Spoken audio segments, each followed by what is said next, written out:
Es la séptima charla que damos desde la academia, la segunda de este año, y bueno, pues para mí es un honor estar aquí y presentar a nuestro conferenciante, que va a ser presentado por Charo Rodicio. Quisiera en primer lugar también agradecer al Ayuntamiento todas las facilidades que nos ha dado para organizar este evento, y también agradecer a nuestros patrocinadores toda la ayuda que nos dan para que sean posibles todas estas actividades que estamos haciendo desde la academia.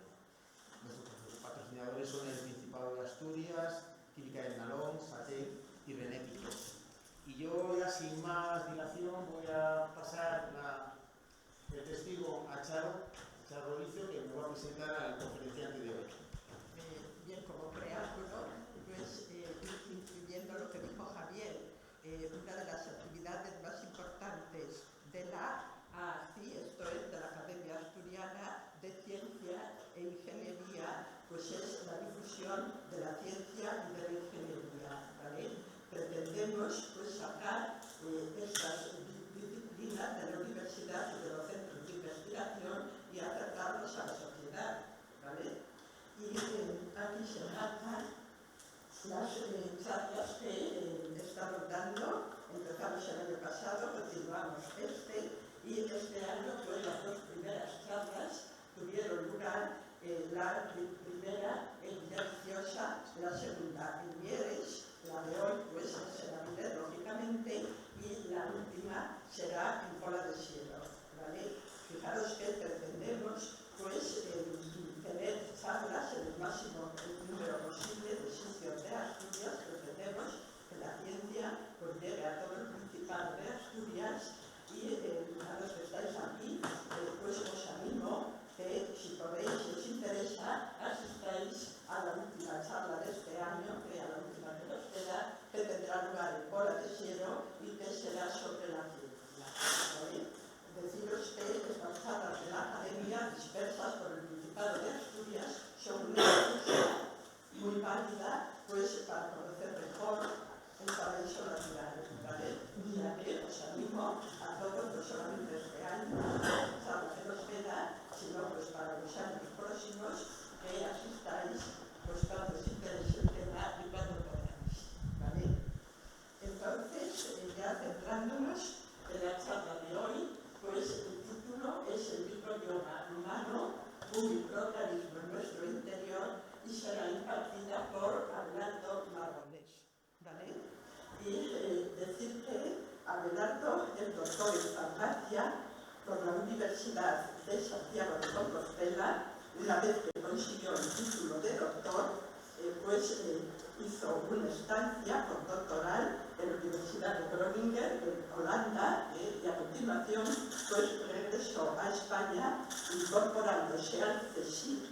Seguro que todos lo sabéis, pero por si acaso, el CSIC es el Centro Superior de Investigaciones Científicas, uno de los centros de investigación de más prestigio, no solamente en España, sino en todo el mundo, ¿vale?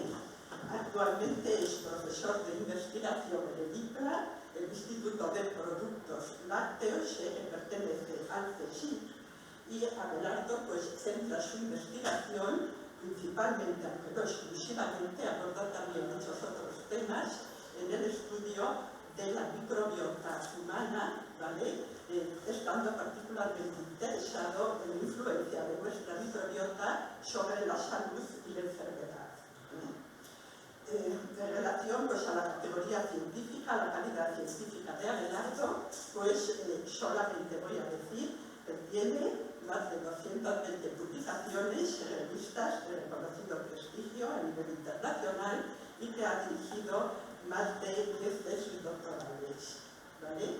Tiene muchísimos otros méritos, pero como el objetivo de esta charla es escucharlo a él, no a mí, pues simplemente termino diciendo que esta charla no puede ser más oportuna teniendo en cuenta de que muy recientemente le ha sido concedido el premio Princesa de Asturias a Jeffrey Gordon, que es quizá la máxima autoridad en el campo de la microbiota humana. Como soy consciente de que Abelardo es un gran admirador del premio Gordon, seguro que oiremos hablar nuevamente de él, ¿vale? Gracias por su atención y gracias por asistir. Pues, muchísimas gracias, Charo.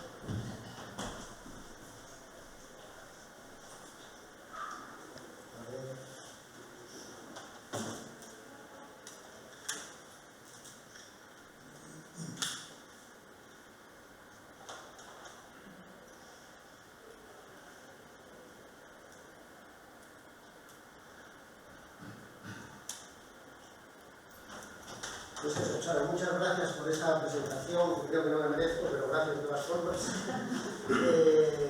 Muchas gracias también al Ayuntamiento de Avilés por facilitarnos la organización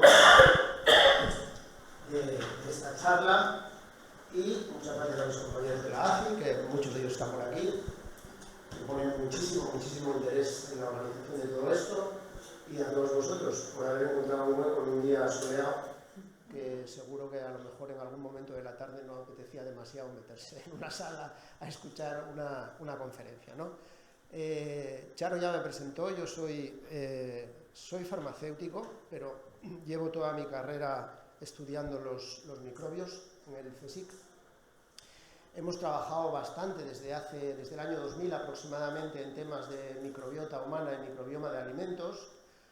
Y el objetivo que tengo hoy es simplemente aclarar algunos conceptos y que todos tengamos un poco más claro qué es esto de la microbiota, que es algo que últimamente está muy de moda.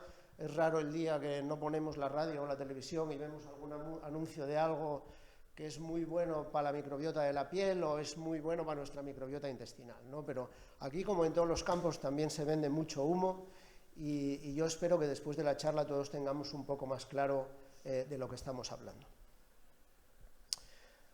He estructurado mi presentación en tres partes. Primero hablaré de unas generalidades de la microbiota, definiciones, métodos de estudio y funciones, sobre todo. Después hay un bloque de diapositivas en el que me centraré en explicar cómo se produce el establecimiento de la microbiota intestinal y los factores que influyen en su composición, y al final hablaremos de la relación que existe entre la microbiota intestinal y nuestra salud y la enfermedad. Y voy a empezar, valga la redundancia, por el principio de todo, ¿vale? Voy muy atrás, cuando se formó la Tierra hace más de 4.000 millones de años. Después de formarse la Tierra, pues tuvimos que dejar de pasar unos cientos de millones de años para que se enfriase un poco la corteza terrestre y se diesen unas condiciones que pudiesen albergar unas condiciones de vida. No se sabe muy bien todavía, hay muchas hipótesis de cómo se inició la vida, pero bueno, está claro que probablemente lo que haya pasado es que hubo un conjunto de macromoléculas biológicas que en algún momento se asociaron, empezaron a producir reacciones bioquímicas, y estas asociaciones dieron lugar a los primeros seres vivos. Uno de estos seres vivos primigenios es el que llamamos Luca, que no es un nombre de un señor italiano, son las siglas en inglés de Last Universal Common Ancestor, que es el último ancestro común universal, que es el microorganismo que dio origen a todas las formas de vida que conocemos ahora mismo. Luca evolucionó primero en microorganismos que no tienen núcleo, los procariotas y las arqueas, y posteriormente en otro tipo de microorganismos que son los eucariotas, que tienen unas células muy parecidas a las que tenemos nosotros. Aproximadamente sobre los 3.000 millones de años o así, ya tenemos constancia de que existen comunidades microbianas complejas con cierto grado de especialización. Es decir, que no todos los miembros de esa comunidad tienen las mismas funciones, sino que hay microbios especializados en desarrollar unas funciones y otros en otras. Mucho después pues, aparecen los animales, y en ese momento pues, se establecen asociaciones muy estrechas entre comunidades microorganismos y estos animales. Son asociaciones normalmente de tipo mutualista. Esto quiere decir que todos los miembros de la interacción se benefician, tanto el hospedador, que en este caso son los animales, como el huésped, que serían los microorganismos. Y estos evolucionan juntos, los animales conjuntamente con sus microorganismos que tienen dentro de ellos, en un proceso que se llama coevolución. coevolución quiere decir que van en paralelo las evoluciones tanto del animal como de los microbios que están dentro, ¿no? y se adaptan unos a las funciones de los otros. Esto se acentúa muchísimo más con la aparición de los primates y al final lo que conseguimos, después de la coevolución de los primates conjuntamente con su microbiota, conseguimos un grupo de microorganismos que enfoca su actividad de forma muy, muy concreta a complementar las actividades que nos faltan a nosotros en el genoma. Es decir, nosotros en nuestro genoma, en nuestros genes, no podemos hacer todo lo que hacemos una gran parte, pero hay otra parte que la hacen los microorganismos que tenemos dentro de nosotros. Entonces hay un acoplamiento de los microbios con el animal para al final producir, pues eso, lo que hoy conocemos como un holobionte, que es un superorganismo, que es el animal conjuntamente con sus microbios, ¿no? En un proceso que desde el punto de vista evolutivo se denomina coespeciación. Es la evolución de dos especies en paralelo con asociaciones muy estrechas. No solamente esto, sino que también quería destacar que además de esta coevolución, la microbiota es un factor que se transmite de madres a hijos. Los neonatos, por ejemplo, cuando nacen y pasan a través del canal del parto, lo primero que ven son los microorganismos de su madre, los lactobacilos y todos los microorganismos que se encuentran, pues eso, cuando pasan a través de la vagina materna, ¿no? Heredan esos microorganismos ya los había heredado su madre y su madre de su abuela, o sea que es una herencia que pasa siempre por la línea materna, es un factor, como digo, un factor heredable. Voy a hablar muy poco de historia, sobre todo de historia de los probióticos. Los probióticos sabéis que son los microorganismos beneficiosos que podemos encontrar en el intestino. Bueno, mucho antes de que existiesen los microscopios y pudiésemos ver los microorganismos, ya había pues, escritos, por ejemplo, hay una versión persa del Antiguo Testamento en donde se atribuía la longevidad de Abraham al consumo de leches fermentadas por microorganismos. En el año 76 a.C., el historiador romano Plinio pues, sugiere la administración también de leches fermentadas para tratar enfermedades gastrointestinales. Mucho después, ya en el siglo XVIII, pues hay una serie de investigadores, en ese momento ya existían los microscopios, sabíamos de la existencia de los microorganismos, pero los microorganismos siempre los considerábamos algo malo, ¿no? Algo que mejor no estar cerca de esos microorganismos. Pero surgen algunos investigadores que en realidad dicen lo contrario, que los microorganismos son fundamentales para la vida, concretamente para la vida de los animales superiores, y que además hay muchísimos más microorganismos buenos que microorganismos malos. Por aquella época también se empiezan a aislar las primeras bacterias. Este señor, que seguro que os suena el apellido, Escherichia, aísla por primera vez una bacteria que denominó Bacterium coli comune, que es lo que hoy conocemos como Escherichia coli, y por aquella época pues aíslan también los primeros microorganismos probióticos. El primer lactobacilo lo aísla Ernst Moreau en Alemania, aislado de unas heces de niños, y la primera bifidobacteria, más o menos aislada por la misma fecha, la aisló un pediatra francés que se llamaba Henri Tissier. Es un microorganismo que sabéis que tiene forma de Y y que es particularmente abundante también en heces de niños lactantes.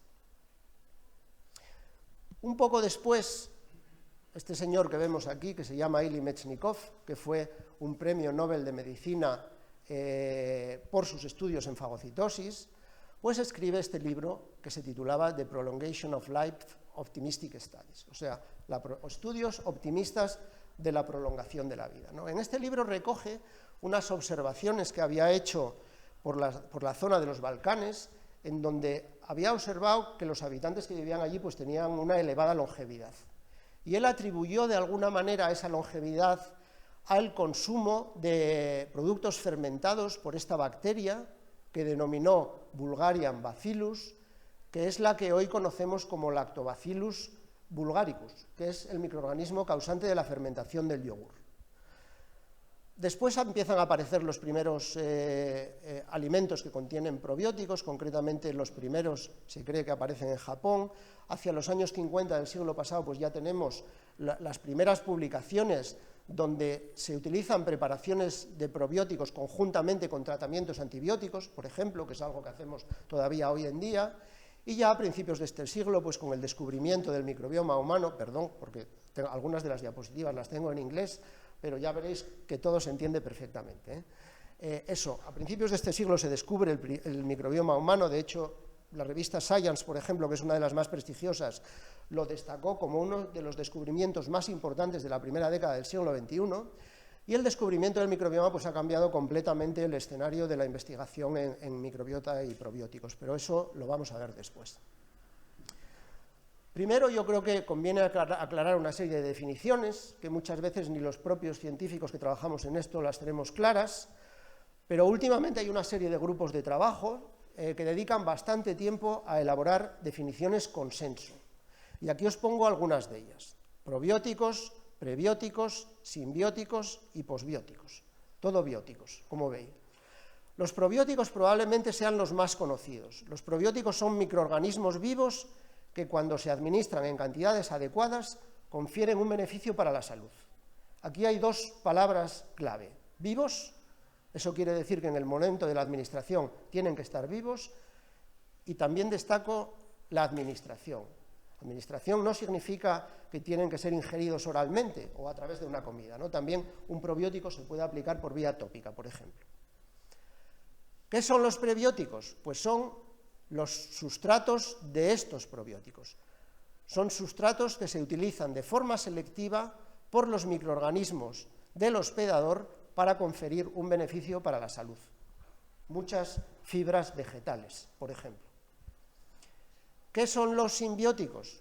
Son una mezcla de probióticos y prebióticos. Cuando tenemos un microorganismo vivo y el sustrato que más le gusta, y eso lo incluimos en una capsulita, pues eso sería un simbiótico. Y este es un término nuevo, los posbióticos. Veis aquí, son preparaciones inanimadas de microorganismos o sus componentes que también confieren un beneficio para la salud.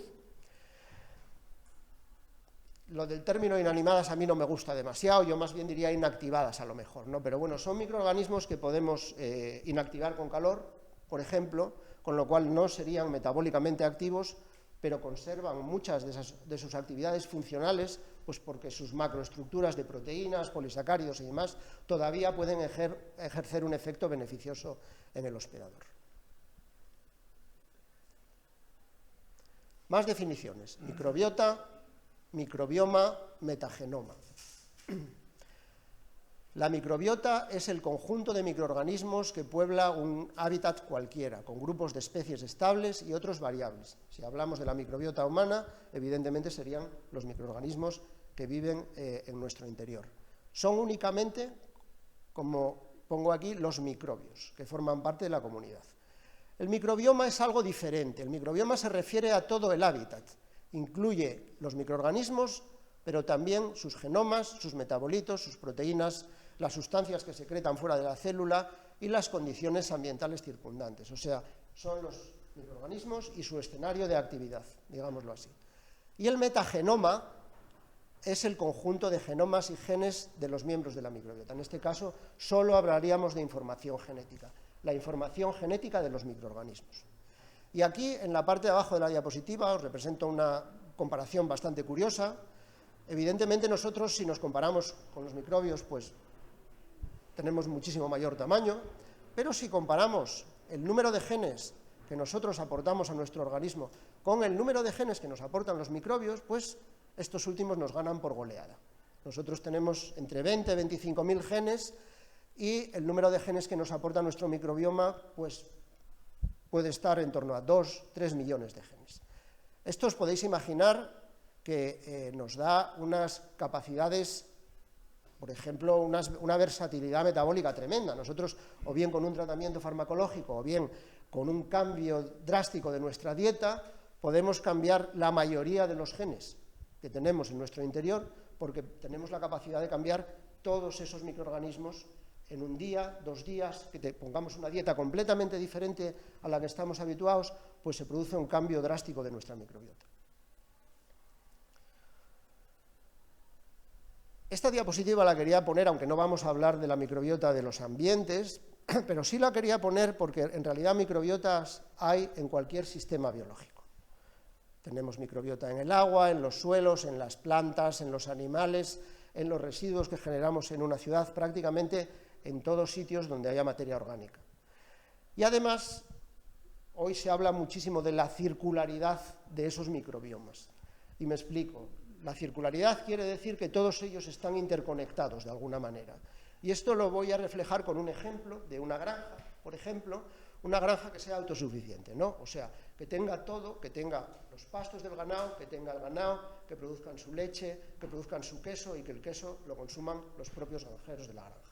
Pues si empezamos, por ejemplo, por el suelo, las características del pasto que se come el ganado van a ser muy dependientes del microbioma del suelo, de las asociaciones que puedan establecer los microbios del suelo con las raíces de la planta, por ejemplo. Eso va a condicionar la composición en fitoquímicos de esas plantas, que después, por ejemplo, se va a comer una vaca, eso va a pasar al rumen, va a haber una fermentación ruminal, y esa fermentación ruminal va a tener un impacto directo en la calidad y en la composición de la leche. Dependiendo de los fitoquímicos que se coma la vaca, la leche va a ser diferente. El queso va a ser diferente y lo que se consuman los humanos también va a ser diferente. Esto os lo digo así para que os hagáis una idea de que en cualquiera de estos puntos donde actuemos, por ejemplo, hoy están muy de moda los probióticos para cultivos de plantas, ¿no? Pues si actuamos en uno de esos puntos, probablemente eso tenga un impacto directo ya incluso en los alimentos de origen animal que podamos consumir los humanos. Tenemos en realidad muchas microbiotas, aunque hoy vamos a hablar casi exclusivamente de la microbiota intestinal, pero tenemos una microbiota en la nariz, en la boca, en los pulmones también, estómago, en la piel, que últimamente está muy de moda, en los órganos sexuales, que parece que últimamente hay bastante investigación en esto también y tiene cierta influencia en la fertilidad. Pero además de estas microbiotas, que son las más clásicas, digámoslo así, pues de vez en cuando también se descubren nuevas microbiotas en ambientes donde anteriormente ni podíamos pensar que hubiese una, ¿no? Una de ellas es la microbiota biliar, que estudiamos bastante en nuestro laboratorio, por ejemplo, en la vesícula biliar hay una microbiota característica, otra de ellas es, por ejemplo, en la vesícula biliar tenemos más de 2 especies bacterianas diferentes, eso está descrito, ¿no? La microbiota mamaria de la leche materna, pues también. Hay más de 700 especies de bacterias descritas que se pueden encontrar en la leche materna.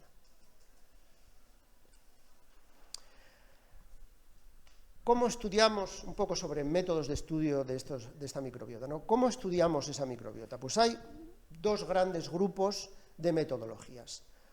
El primer grupo es la metodología más clásica, que es la dependiente del cultivo de esos microorganismos.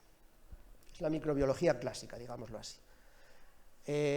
Bueno, pues lo que se hacía normalmente era coger una muestra biológica, la homogeneizamos y a través del cultivo, bien sea en placas de Petri o en caldos, pues somos capaces de aislar esos microorganismos y caracterizarlos fenotípicamente, caracterizar sus actividades funcionales.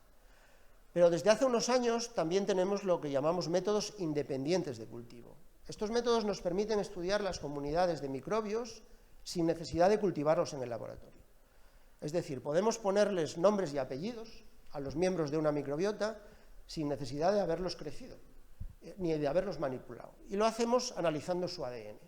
Lo que hacemos es coger la muestra, rompemos las células microbianas, extraemos el ADN, lo secuenciamos y así lo identificamos con bases de datos públicas que nos dicen exactamente qué tipo de microorganismos tenemos ahí. Esto ha sido muy, muy útil en el campo de la microbiota intestinal, porque la gran mayoría de microorganismos que tenemos en el intestino son muy difíciles de cultivar. Tienen unas condiciones ambientales muy estrictas de anaerobiosis. Un microorganismo anaerobio es aquel que no puede crecer en presencia de oxígeno, y pues en el momento en que tú coges la muestra y la separas del cuerpo, los microorganismos, la gran mayoría se mueren.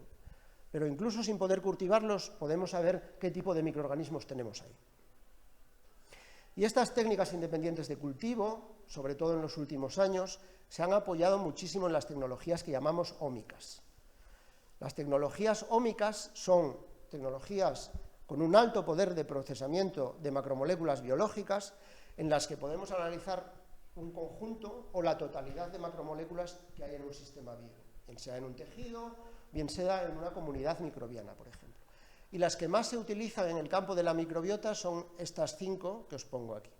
La metataxonómica, que se centra en el análisis de un gen muy específico de bacterias, que es este gen que os pongo aquí, el 16S, y que nos da información sobre qué tipos de microorganismos están presentes en la comunidad. La metagenómica, en este caso analizamos todo el ADN de la muestra, tanto humano como microbiano, pero evidentemente nos quedamos con el microbiano, y esta técnica nos da información sobre las capacidades funcionales de esos microorganismos, lo que pueden hacer. La metatranscriptómica, que analiza el ARN mensajero, que es la molécula que lleva la información desde el ADN hasta las proteínas, pues nos dice qué están haciendo los microorganismos en el momento en que tomamos la muestra. La metaproteómica y la metabolómica nos dice cómo lo hacen, o bien a través de proteínas, o bien a través de metabolitos. Pero además de estas técnicas, sin lugar a duda, la técnica que más ha influido en el avance del conocimiento en los estudios de microbiota es esta que os pongo aquí, la secuenciación de última generación. Estas máquinas, que son secuenciadores de última generación, las utilizamos desde hace unos 15 años aproximadamente, y nos dan una información genética abundantísima, una información genética abundantísima del ecosistema que estamos estudiando, ¿no? Obtenemos ingentes cantidades de datos genómicos que tenemos que ser capaces de ordenar de alguna manera para dar un sentido biológico a todo eso, y para eso utilizamos métodos bioinformáticos, que cogen esas secuencias ATCG y de alguna manera las ordenan en genes, operones, clústeres, etcétera, etcétera, etcétera, y dan un significado funcional a todo eso. Además de eso, sin duda, el uso de estas técnicas ha impulsado muchísimo la investigación en microbiota. Otro factor que no podemos obviar es la bajada en los costes de secuenciación de esas técnicas, precisamente, ¿no? Y esto se ve muy bien en estas gráficas. Estas gráficas son del NIH, del Instituto Nacional de Salud de Estados Unidos, y aquí lo que veis es la bajada de los costes de secuenciación desde el año 2001 hasta el año 2020, durante 20 años. A principios de siglo, secuenciar un genoma de una persona costaba 100 millones de euros. 100 millones de euros, el trabajo de muchos laboratorios, de muchos investigadores y muchos años de trabajo, lo cual os podéis imaginar que había muy pocos laboratorios en el mundo que podían hacer este tipo de cosas.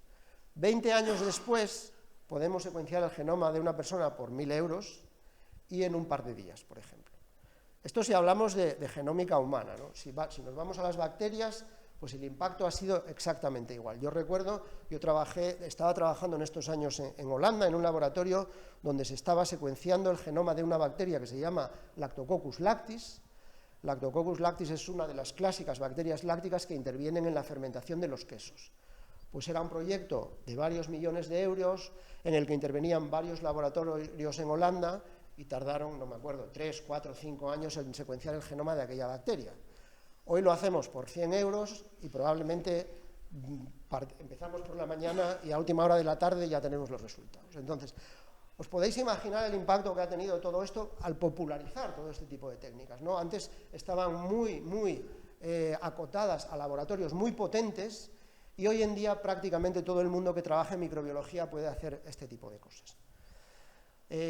Con lo cual ahora mismo los límites realmente no son económicos, sino son más bien de la formación de los propios investigadores, ¿no? Estas técnicas van tan rápido que estar a la última en los métodos bioinformáticos pues cuesta muchísimo trabajo.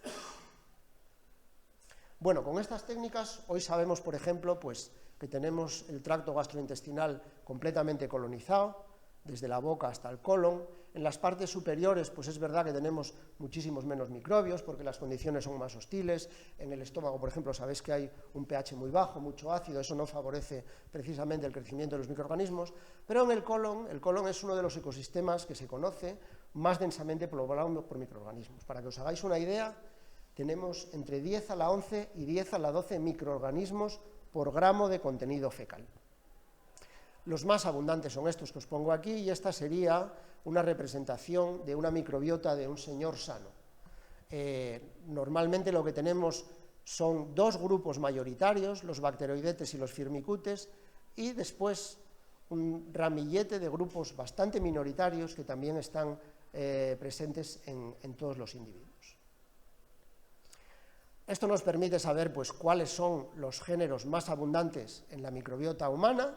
Estos son dos estudios diferentes en dos revistas muy buenas, pero que llegan exactamente a la misma conclusión. La conclusión es que los más abundantes son los bacteroides y Fecalibacterium. Y aquí se ve exactamente lo mismo, ¿vale? Normalmente un individuo sano tiene entre 100 y 200 especies de bacterias diferentes en su intestino que aportan aproximadamente 500.000 de genes microbianos por individuo. Algunos números curiosos, pues algunos los recojo aquí. El 95% de las bacterias que tenemos en nuestro cuerpo las encontramos en el intestino y pueden llegar a pesar entre 1 y 2 kilogramos de nuestro peso corporal. Tenemos exactamente, o muy parecido, el mismo número de células humanas que de células bacterianas dentro de nuestro cuerpo. Esto es una persona sana, ¿vale? Que se distribuyen, pues como os digo, en el intestino, que si fuésemos capaces de extender toda su superficie, pues ocuparía lo mismo que 2 campos de tenis.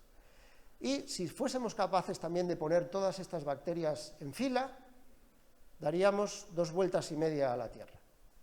Eso para que os hagáis una idea de lo que tenemos dentro.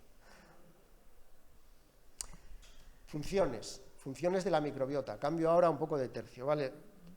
Solo hablar de las funciones de la microbiota ya nos daría para varias charlas, pero he intentado agrupar todas ellas en estos 4 grupos que veis aquí.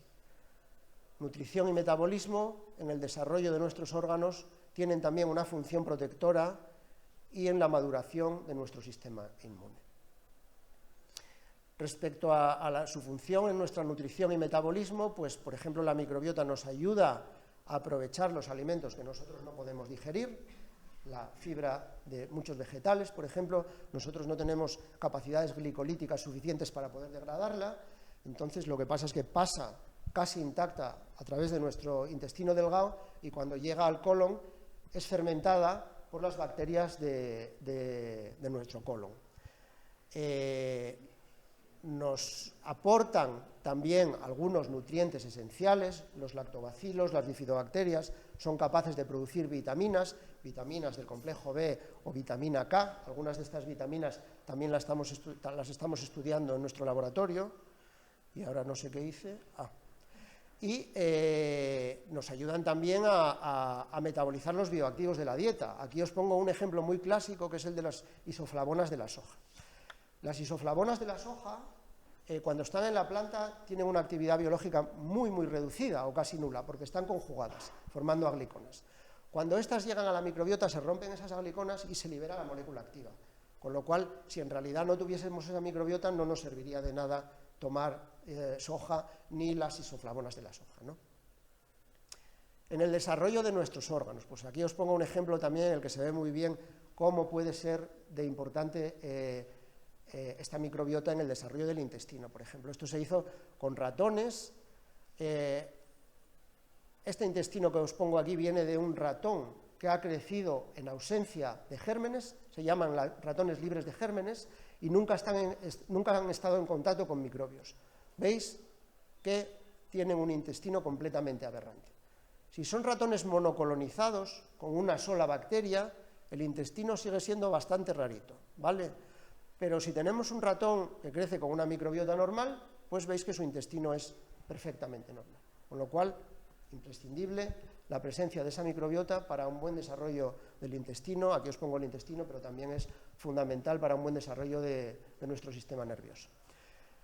Nos aportan también nutrientes, concretamente os pongo aquí algunos de los más estudiados, que son los ácidos grasos de cadena corta, acético, butírico, propiónico, etc. El butírico, por ejemplo, es uno de los metabolitos que utilizan nuestros colonocitos. Los colonocitos son las células que recubren el epitelio del colon, como uno de sus principales nutrientes.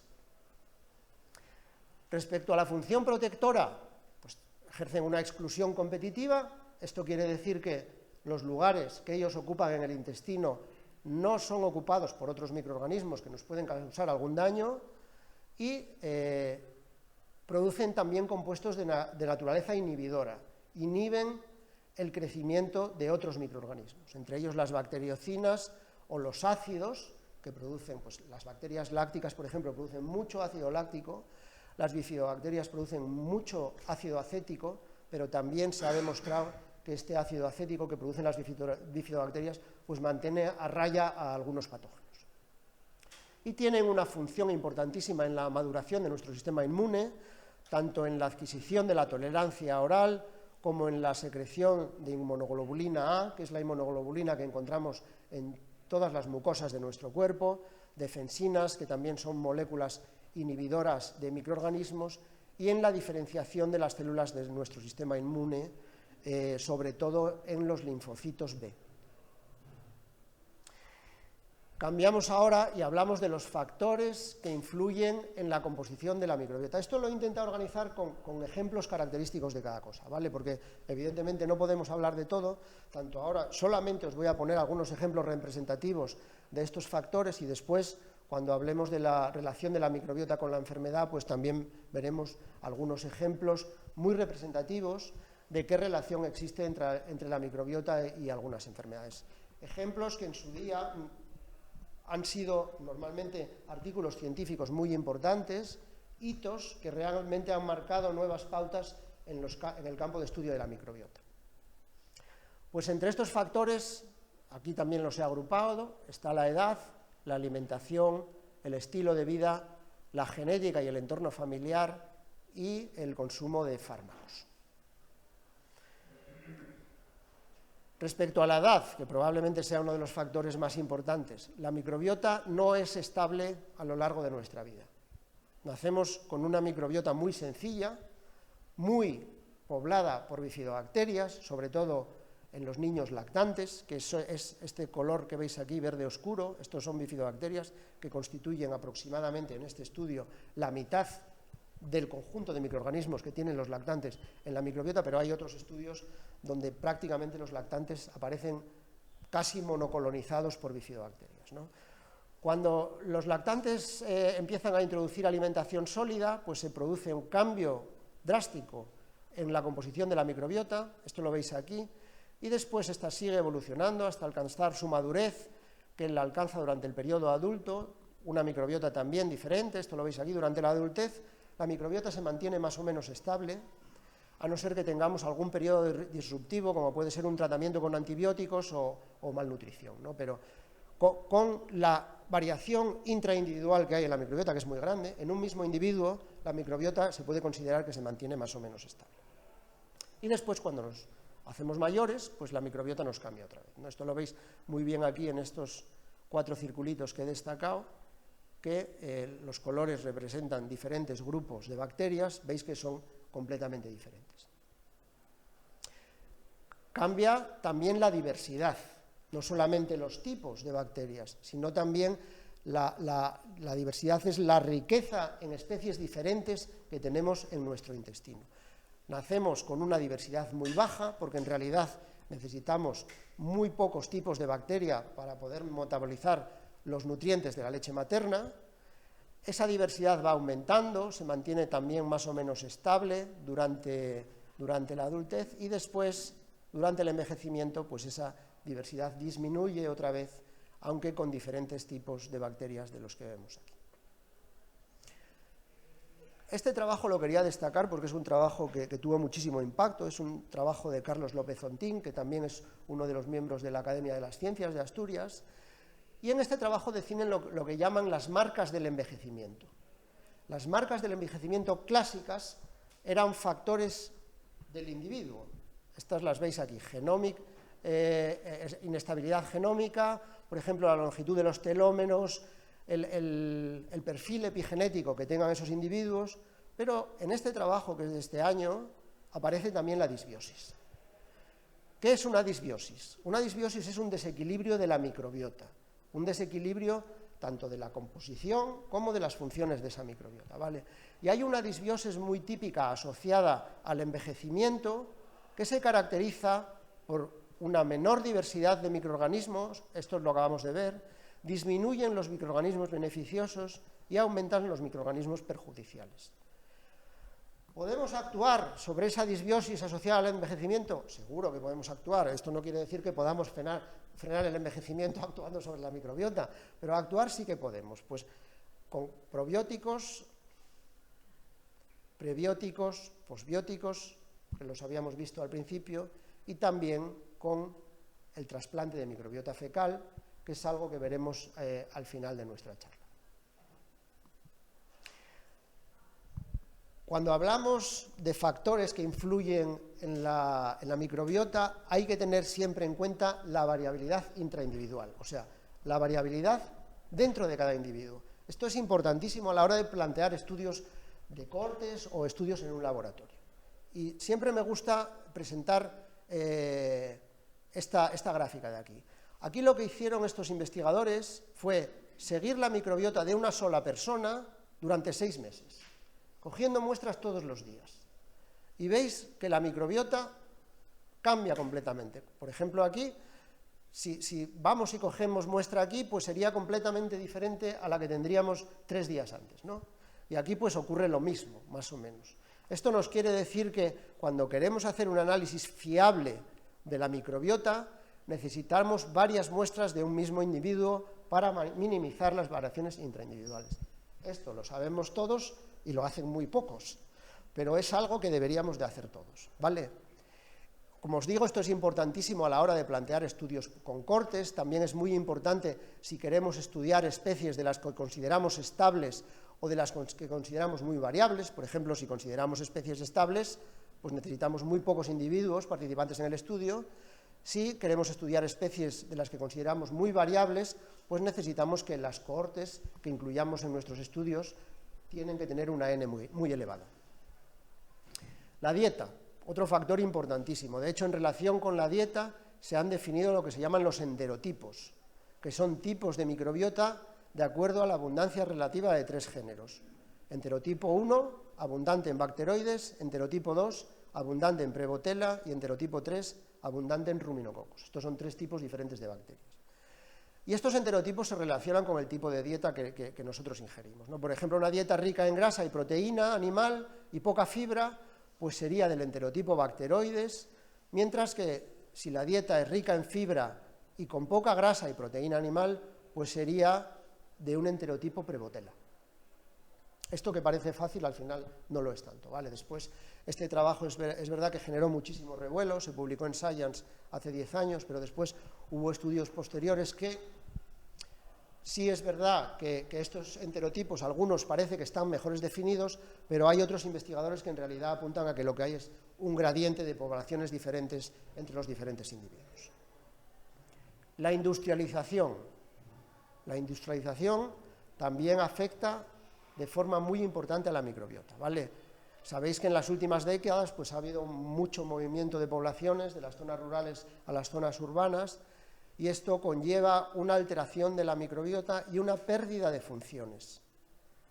Y se considera pues, que esta microbiota de individuos que viven en sociedades industrializadas es subóptima desde un punto de vista de la salud humana.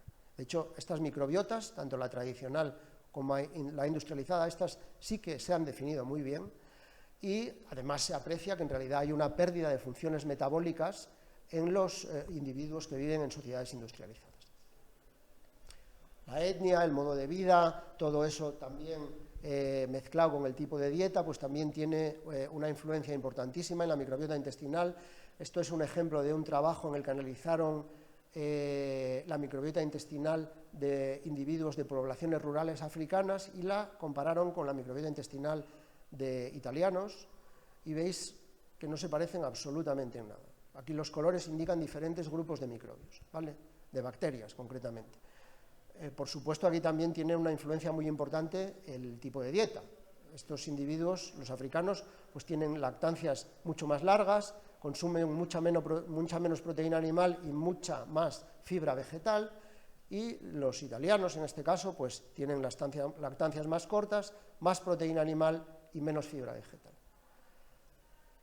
Aquí ven una cosa parecida, también comparan individuos de Burkina Faso con individuos de Florencia, también ven unas diferencias importantísimas.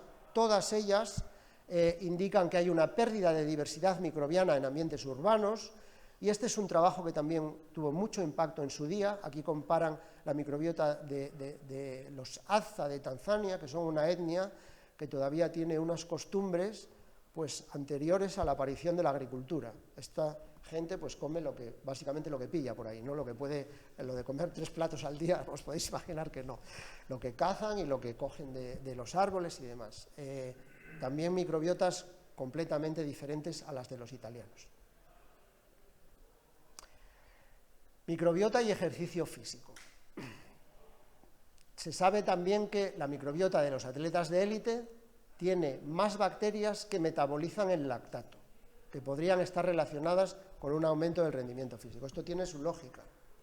Este es un estudio que hicieron unos investigadores de la Universidad de Harvard con corredores de la maratón de Boston. Y lo que vieron fue que esta bacteria, la Veillonella, era más abundante después del ejercicio. Veillonella es un metabolizador de lactato. Y sabéis que el lactato se acumula en nuestro cuerpo, en los músculos, después de un ejercicio físico intenso, ¿no? Y de hecho parece que es el que puede causar las agujetas, la fatiga muscular y demás. Entonces, la hipótesis que manejan estos investigadores es que estos corredores de maratón, al tener más Veillonella, les ayuda a metabolizar ese lactato, disminuye la concentración de lactato dentro de nuestro organismo, y estos atletas pues tendrían una recuperación pues bastante mejor que una persona que no haga ese tipo de ejercicio. La verdad que se fueron al extremo, se fueron a corredores de maratón. No sé lo que pasará con una persona que sea aficionada a correr, ¿no? La genética, el fondo genético de los individuos, también muy importante. Este es otro ejemplo en el que analizaron una corte muy amplia de individuos, más de 1.500 individuos, y comprobaron que había una relación entre la abundancia de las bifidobacterias y mutaciones en el gen de la lactasa. La lactasa es el gen que es responsable de la producción el gen es responsable de la producción de la lactasa, que es el enzima que metaboliza la lactosa, que es el azúcar de la leche, ¿no? Entonces, aquellos individuos que tienen un déficit de lactasa, pues tienen una intolerancia a la lactosa. En estos individuos que tenían mutaciones en ese gen, ¿por qué tenían más bifidobacterias? Pues esto es muy fácil de explicar. Las bifidobacterias tienen varias copias de ese gen. Entonces, lo que no puede hacer el ser humano con sus propios genes, lo hace con la ayuda de los genes de esas bifidobacterias. Factores relacionados con el entorno familiar. Aquí, pues, vemos que la convivencia con hermanos durante los primeros meses de vida, pues, incrementa las poblaciones de las bifidobacterias. Y la diversidad de la microbiota está directamente relacionada con el número de hermanos. La diversidad, sobre la microbiota se ha escrito muchísimo, pero hoy todavía no podemos definir con precisión lo que es una microbiota saludable, una microbiota de un individuo sano, ¿vale? De hecho, hay proyectos ahora mismo en Europa que lo que intentan es secuenciar los metagenomas de 1 millón de personas, para ver si de una vez podemos tener un patrón de lo que es una microbiota saludable.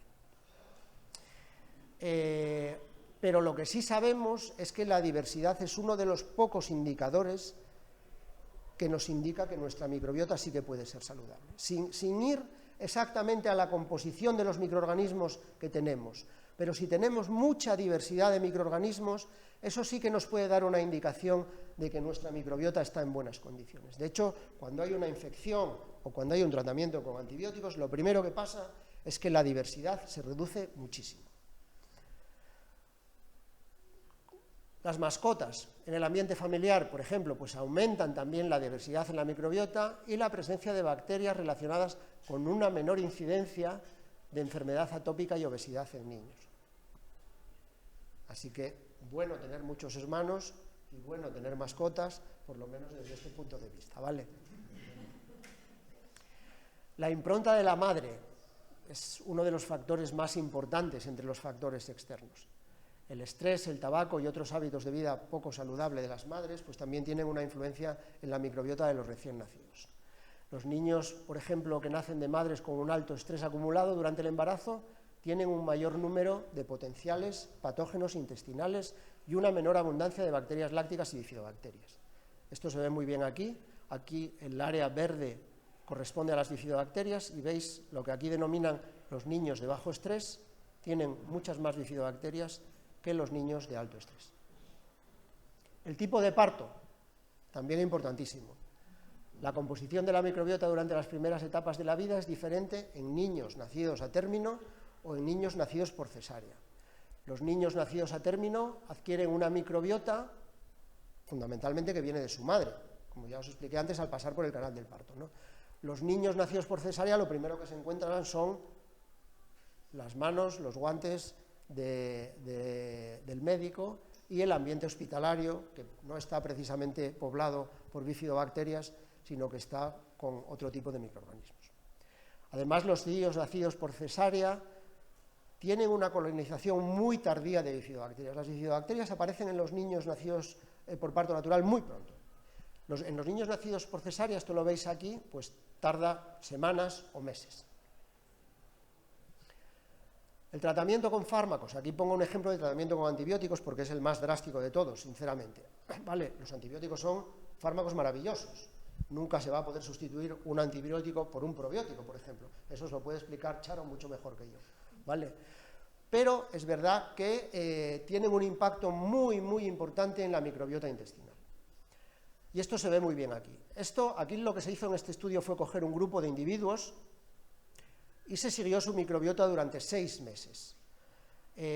4 días después del tratamiento con antibióticos, estos individuos tomaban un cóctel de 3 antibióticos diferentes, 8 días después, 42 días después y 180 días después. Y lo que veis, pues ya veis que a los 4 días la diversidad baja a la mitad, prácticamente, pero lo peor de todo es que muchas de estas especies que desaparecen al principio nunca más se recuperan.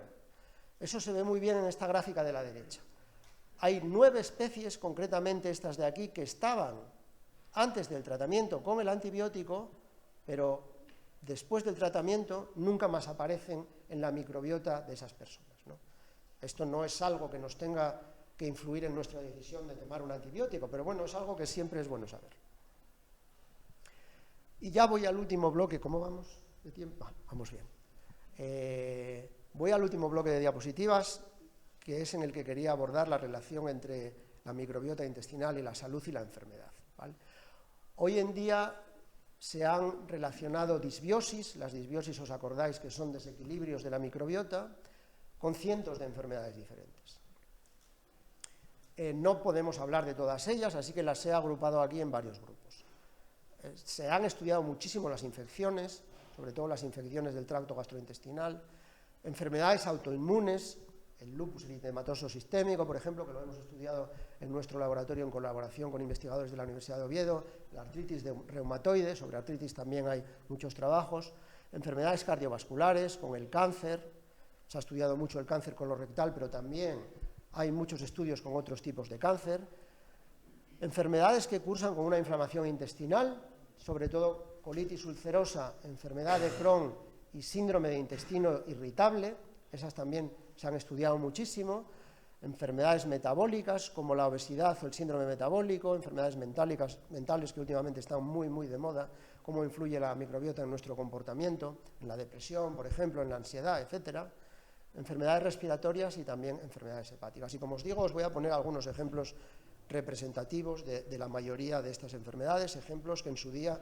han significado un hito y probablemente hayan redirigido a los investigadores que trabajan en ese campo hacia campos de estudio nuevos, ¿no? Una de las más estudiadas es la enfermedad inflamatoria intestinal, Intestinal Bowel Disease en inglés, que se divide en 2, el Crohn y la colitis ulcerosa. En el Crohn lo que tenemos es una inflamación de todo el tracto gastrointestinal, o se pueden inflamar diferentes partes del tracto gastrointestinal. En la colitis ulcerosa esta inflamación se localiza sobre todo en el colon. Analizando la microbiota tanto de individuos de Crohn como de colitis ulcerosa, las podemos diferenciar perfectamente y a su vez se diferencian muy bien de las microbiotas de individuos sanos, con lo cual esto en algunas ocasiones también se puede convertir en un indicador de un diagnóstico, por ejemplo, ¿no?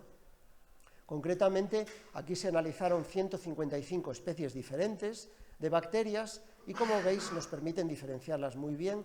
Lo que ocurre es que desaparecen las especies anaerobias, las especies que necesitan un ambiente sin oxígeno, y esas especies anaerobias se sustituyen por otras especies aerotolerantes. Y eso es porque las especies anaerobias, cuando hay una inflamación, sabéis que aumentan mucho el estrés oxidativo, Y ese estrés oxidativo tiene un impacto muy negativo sobre muchas de esas especies anaerobias, y ese lugar que dejan libre esas especies, pues las ocupan otros microorganismos. Muchos de ellos no deberían de estar en nuestra microbiota, pero como tienen un ambiente más atractivo para estar ahí, pues ocupan esos nichos ecológicos. Cirrosis, por ejemplo, este ejemplo os lo pongo no para mostraros que hay una disbiosis en los individuos con cirrosis, sino cómo se puede de alguna manera utilizar ese conocimiento para desarrollar herramientas de diagnóstico. Aquí lo que se hizo fue comparar la microbiota intestinal de individuos sanos y individuos con cirrosis. Se vio que había miles de genes diferentes, también muchas especies diferentes. Se seleccionaron 15 genes de bacterias que se pusieron en un chip de diagnóstico, en donde se medía la abundancia relativa de esos genes en la microbiota de esos individuos. Y únicamente viendo la abundancia relativa de esos genes eran capaces de diagnosticar muy bien y de diferenciar los individuos que tenían cirrosis de los individuos que no la tenían. Microbiota y enfermedades metabólicas, concretamente la obesidad. Estos son estudios pioneros del profesor Jeffrey Gordon, ya os dijo Charo antes, que es el investigador que ha recibido el premio Princesa de Asturias a las Ciencias este año. Es probablemente el investigador más importante en el campo de la microbiota. Fue pionero en estudio de animales libres de gérmenes, probablemente, sobre todo ratones libres de gérmenes, ¿no? Que son un modelo extraordinario para ver qué es lo que hacen los microbios. O sea, es como si tú tuvieses un contenedor vivo, libre de ninguna otra bacteria, entonces tú pones tu bacteria de interés y ves qué tipo de reacciones se producen en esos animales, ¿no? Bueno, el profesor Gordon hizo una serie de estudios, primero en humanos, y fue capaz de describir la microbiota asociada a la obesidad y diferenciarla de la microbiota que tienen los individuos no obesos. Veis también que son muy diferentes, sobre todo en la relación de estos dos grupos mayoritarios, que son los bacteroidetes y los firmicutes. Pero no solamente eso, sino que si cogía a este grupo de individuos obesos y los ponía a dieta durante un año, al final del año tenían exactamente la misma microbiota que un individuo normal. Esto indica claramente que podemos modular esa microbiota de individuos obesos con la dieta, ¿no? Además hizo experimentos muy elegantes con ratones, con estos ratones de los que os hablaba, que son ratones libres de gérmenes, y a estos ratones hizo dos grupos diferentes y a unos les transfirió la microbiota de ratones obesos y a otros les transfirió la microbiota de ratones normales. Y los puso exactamente a la misma dieta. ¿Qué pasaba? Que los ratones que adquirían la microbiota de los ratones obesos engordaban mucho más y su índice de grasa corporal era como el doble del de los ratones que adquirían la microbiota de los ratones normales. Esto llevó a definir por primera vez lo que se llama una microbiota obesogénica, que es aquella que tiene más capacidad para extraer energía de la dieta. O sea, daos cuenta que estos ratones están consumiendo exactamente la misma dieta, pero unos engordan más, tienen más grasa y otros engordan menos. Eso es porque tienen una microbiota obesogénica. Estos estudios que os acabo de mostrar, que se hicieron primero en Estados Unidos, después se replicaron en muchos laboratorios diferentes. Es verdad que, por ejemplo, la experimentación animal y la experimentación clínica, pues hay veces que no se correlaciona muy bien, pero fue un punto de inflexión esos estudios del profesor Gordon.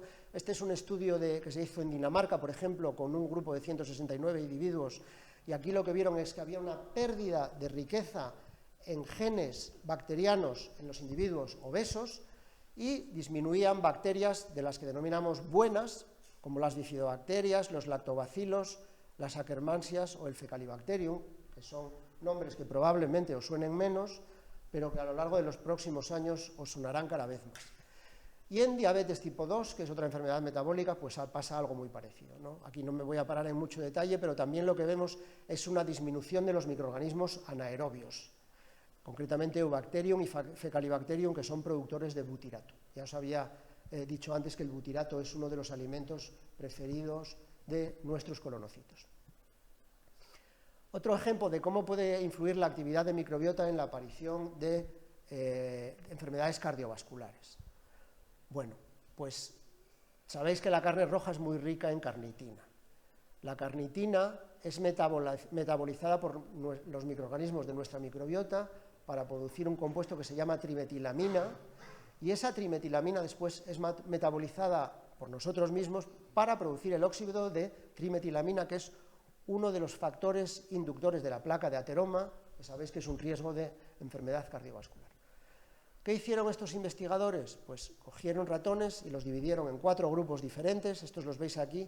Estos ratones de la derecha no tenían microbiota, y cuando se les daba una dieta, en realidad cualquier tipo de dieta, daba igual que fuese pobre o rica en carnitina, no producían óxido de trimetilamina, pero los ratones que sí tenían microbiota, si se les daba una dieta muy rica en carnitina, producían mucho más óxido de trimetilamina que los ratones que recibían una dieta normal.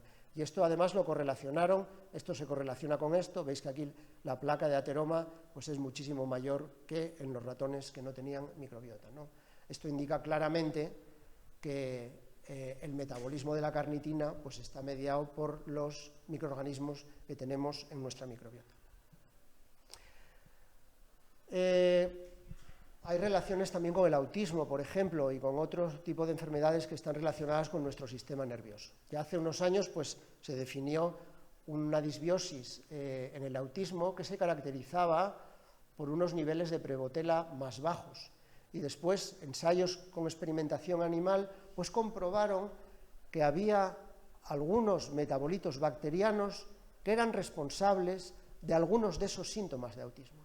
Y esos metabolitos bacterianos los podíamos disminuir mucho si hacíamos una intervención en la microbiota con este microorganismo que veis aquí, un bacteroides.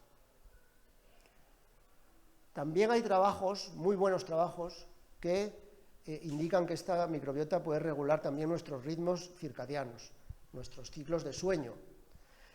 En realidad los microbios intestinales tienen mucha vida nocturna. Esto lo podéis ver aquí. Estos son cómo se mueven los microbios cuando los sometemos a ciclos de luz y oscuridad, ¿vale? Veis que la movilidad de las bacterias y la distancia de las bacterias al epitelio pues es completamente diferente, pero no solamente afecta a su movilidad, sino también al perfil de metabolitos, aquí veis los ciclos oscuridad, luz, al perfil de metabolitos que producen, entre ellos la serotonina.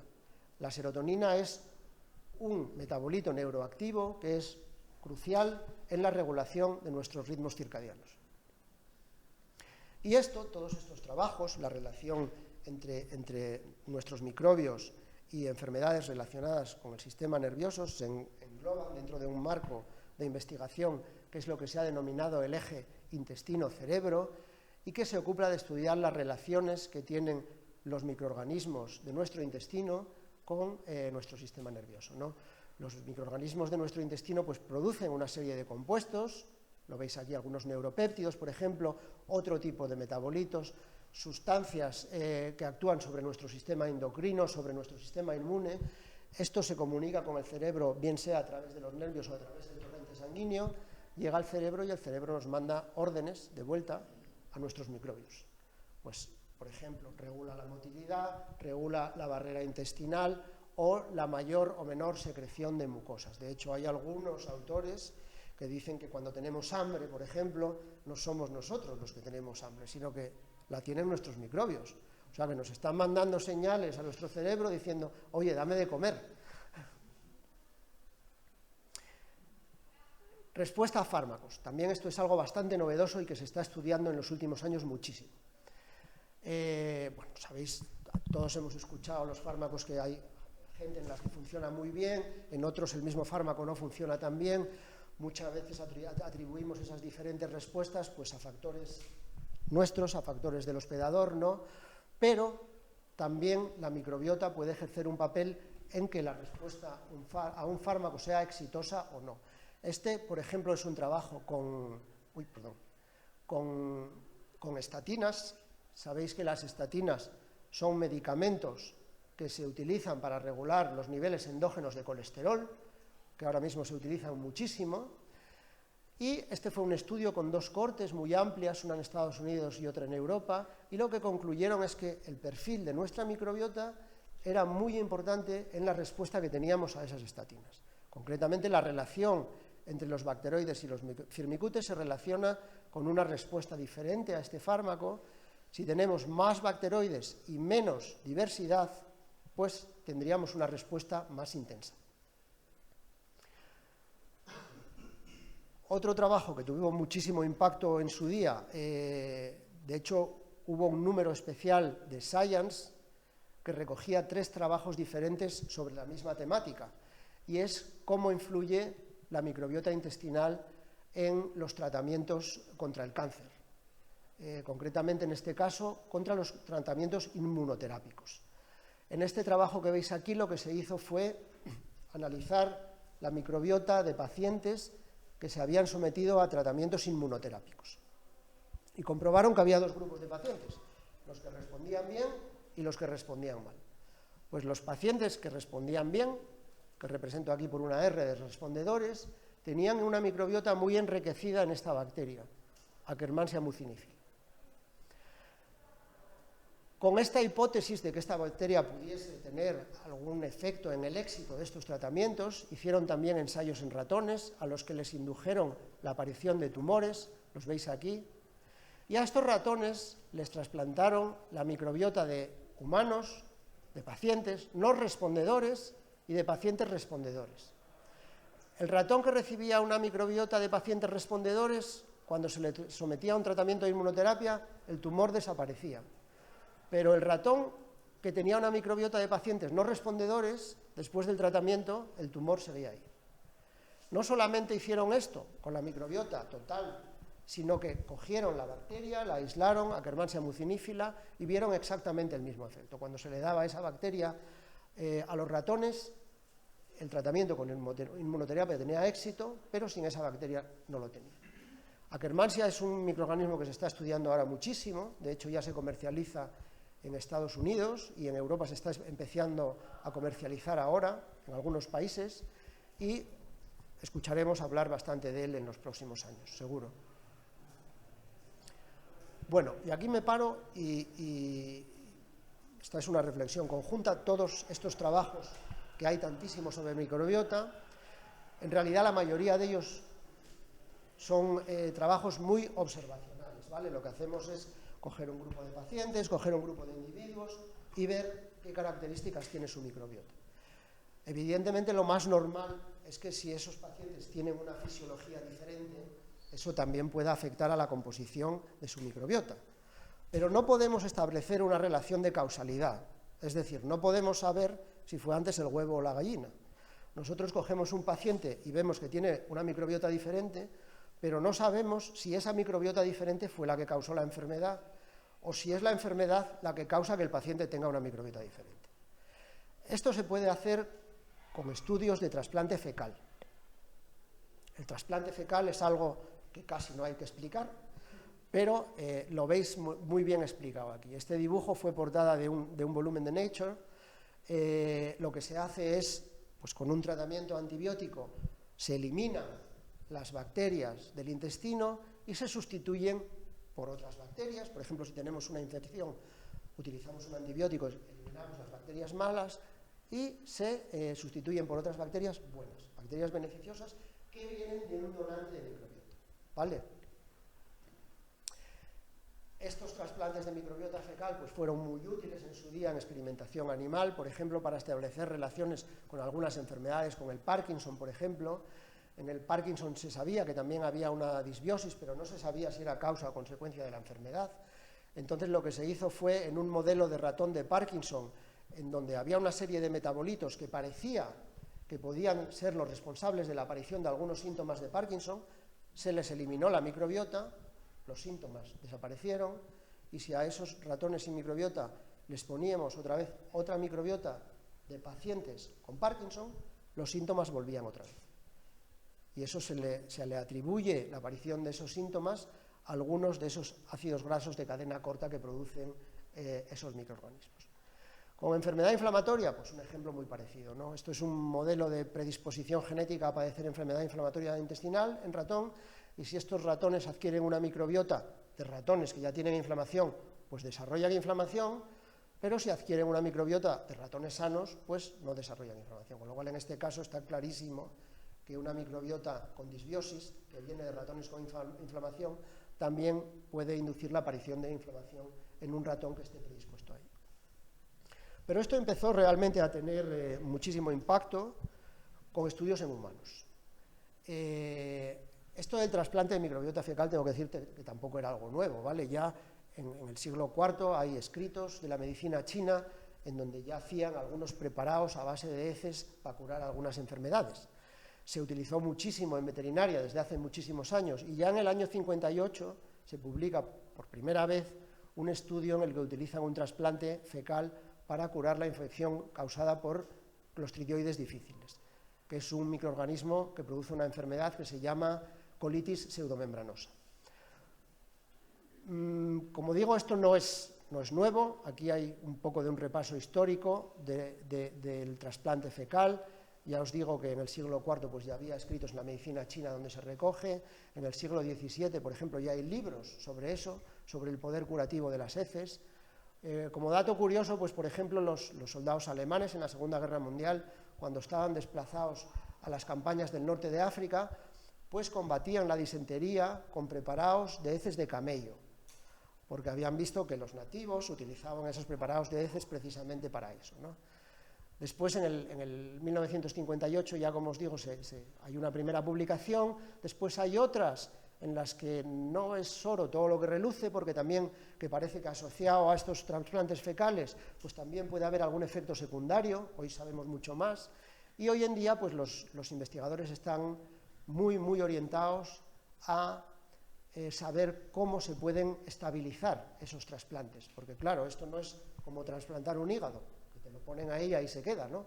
Aquí te están poniendo unos microorganismos nuevos en el intestino, pero como entran también pueden salir. Entonces hay mucha investigación orientada ahora a ver cómo se pueden estabilizar esos trasplantes. Bueno, os hablo un poco del estudio ese que tuvo tantísimo impacto, ¿vale? Este es un estudio que se realizó en un hospital de Holanda con pacientes que estaban infectados por clostridioides difíciles, que es ese microorganismo que produce la colitis pseudomembranosa. Cogieron un grupo de pacientes, los dividieron en 3 grupos, cogieron un donante sano, al donante sano caracterizaron muy bien su microbiota para que supiesen seguro que no estaban transmitiendo también algún patógeno, algún virus, algún factor de riesgo. Y estos 3 grupos, pues a uno de los grupos les dieron el antibiótico de elección, que es la vancomicina con un lavado intestinal. Hay otro grupo donde les dan únicamente vancomicina y hay un tercer grupo donde les dan vancomicina, un lavado intestinal y un trasplante fecal. Esto a través de una sonda nasogástrica, ¿vale? A través de la nariz. ¿Qué vieron? Pues que casi la totalidad, 15 de 16 pacientes que habían recibido el trasplante fecal se curaban. Mientras que en los otros 2 grupos, pues aquí veis los porcentajes de éxito, ¿no? Un 20 y un 30%. Fue tal el éxito que tuvieron que pagar el estudio por la mitad, porque éticamente no se puede seguir con un estudio en el que tú sabes que tienes un tratamiento que funciona y sabes que tienes unos pacientes que lo necesitan y no se los están dando. Entonces lo que hicieron fue parar el estudio y hacer este trasplante fecal también a los otros 2 grupos. Bueno, esto es un gráfico de cómo funciona el trasplante fecal, es algo realmente muy sencillo, ¿no? Se coge una microbiota, una muestra de heces de un donante sano, esa muestra se procesa, se homogeniza, se puede dar o bien fresca a través de una sonda nasogástrica, como en el caso anterior, o bien se pueden hacer cápsulas de microbiota o de heces liofilizadas que se pueden tomar por vía oral, o a través de una colonoscopia, que se inocula directamente en el colon, ¿no? En todos estos casos funciona muy bien, con porcentajes de éxito muy altos, siempre en torno al 90%. Esta es otra forma de hacerlo un poco más elegante, vamos a decirlo así, ¿no? Aquí lo que hicieron fue coger una muestra de heces de pacientes sanos y cultivaron todos los microorganismos de esa muestra de heces, en este caso 62 concretamente. De esos microorganismos separaron un grupo de ellos, estos de aquí, 33 microorganismos, hicieron un cóctel, una mezcla con todos esos microorganismos y trataron, este fue un estudio piloto que se hizo en Canadá, y trataron a 2 pacientes con ese cóctel de 33 microorganismos que previamente habían sido aislados de las heces de los donantes sanos. Y vieron que funcionaba también a las 1000 maravillas. En este caso la N no es muy alta, eran solo 2 individuos, pero estaban curados en 2-3 días. Esto, por supuesto, aquí se cogen pacientes que los tratamientos con antibióticos no funcionan, ¿vale? O sea, la primera elección es siempre un antibiótico, pero hay veces que les das un tratamiento con vancomicina, les cambias el antibiótico, vuelves a la vancomicina y no funcionan y no se curan. Entonces, como última alternativa, se utiliza a veces el trasplante fecal. Estos trasplantes fecales fueron evolucionando y hace un par de meses la FDA pues, aprueba por primera vez el primer producto de microbiota fecal administrado por vía oral, precisamente para la prevención de la recurrencia a la infección por clostridioides difíciles, que esta es la enfermedad de la que estábamos hablando ahora, ¿no? Esto es un hito en el campo de la microbiota, no es la primera vez que se aprueba un medicamento de este tipo, es un medicamento vivo, formado por esporas purificadas. Aquí, en este caso, lo que hicieron también fue coger un donante sano y purificaron solamente las esporas de un grupo de microorganismos. Esto tiene una ventaja muy importante también, que es que las esporas son muy resistentes, resisten muy bien, no hay que conservarlas refrigeradas, se pueden mantener a temperatura ambiente, resisten muy bien el ácido del estómago, por ejemplo, que hay veces que es un factor importantísimo cuando tomamos un probiótico, que antes de llegar a su sitio de acción, pues ya no sobrevive al pH ácido del estómago. Y como os digo, esto es un auténtico hito. Esto lleva pues 10 o 12 años de estudio previos a que hayan tenido la aprobación de la FDA, ¿vale? Porque no es una molécula nueva, es un tipo de medicamento nuevo. Esto que empezó utilizándose exclusivamente para tratar las infecciones por Clostridium difficile, hoy se utiliza para muchísimas cosas más. Aquí os pongo los ensayos de intervención, los ensayos clínicos que están recogidos en esta base de datos de Clinical Trials. Dependiendo de la versión de la base de datos, pues están entre 570 y 770 más o menos, pero son ensayos con trasplante fecal, no solamente para infecciones intestinales, sino también para todo este tipo de patologías. Úlceras, trastornos del comportamiento, trastornos mentales, infecciones respiratorias, enfermedad inflamatoria intestinal y enfermedades metabólicas. La mayoría de ellos se están realizando en Estados Unidos, como veis aquí, pero también muchísimos en Europa. ¿Cuál es el problema de esto? Pues que no hay una regulación. Todavía no hay una regulación que podamos considerar homogénea en todos los países, ¿no? Es verdad que aquí los americanos avanzaron muchísimo más rápido. Ya hace muchos años, hace 10 años, ya había bancos de heces donde tú podías ir y coger una muestra de heces para un trasplante fecal. Esto aquí llegó muchísimo después. La FDA dio una serie de indicaciones para poder hacer trasplantes fecales en Estados Unidos, siempre teniendo en cuenta de que había que tener una autorización por parte del paciente y solamente en pacientes que no respondían a terapias antibióticas. El donante tenía que ser conocido por el médico, llevar una serie de screenings de patógenos, virus, etcétera, para que estemos seguros de que no estamos transmitiendo también un patógeno con ese trasplante. Eso no siempre se consiguió. Yo recuerdo hace 2 o 3 años que en Estados Unidos se pararon los trasplantes fecales porque se murió una persona que había recibido un trasplante fecal y en el grupo de microorganismos había un microorganismo multiresistente a los antibióticos. Entonces, ese microorganismo multiresistente a los antibióticos acabó en el intestino de esa persona y la persona se murió, ¿no? En Europa vamos un poco por detrás, sobre todo porque la regulación es diferente en los diferentes países, ¿no? Aquí en España, pues un trasplante fecal se considera un producto médico, por poneros un ejemplo, y en Italia se considera un tejido o un conjunto de células. Entonces, hasta que no tengamos una regulación un poco homogénea, esto no va a avanzar rápido. Es verdad que en España hace muchísimos años que ya se está haciendo, en hospitales en Madrid, en Barcelona, en Valencia, pero siempre bajo el estricto control y supervisión médica de los directores médicos de cada hospital. No hay una norma que podamos considerar a nivel nacional.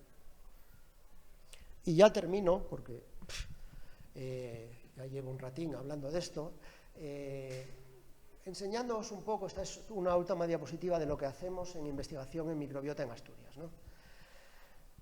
Aquí he señalado como 2 nodos principales, uno más localizado en Oviedo y otro más localizado en Villaviciosa. El localizado en Oviedo pues tiene una orientación más hacia la salud, el localizado en Villaviciosa una orientación más agroalimentaria, digámoslo así, ¿no?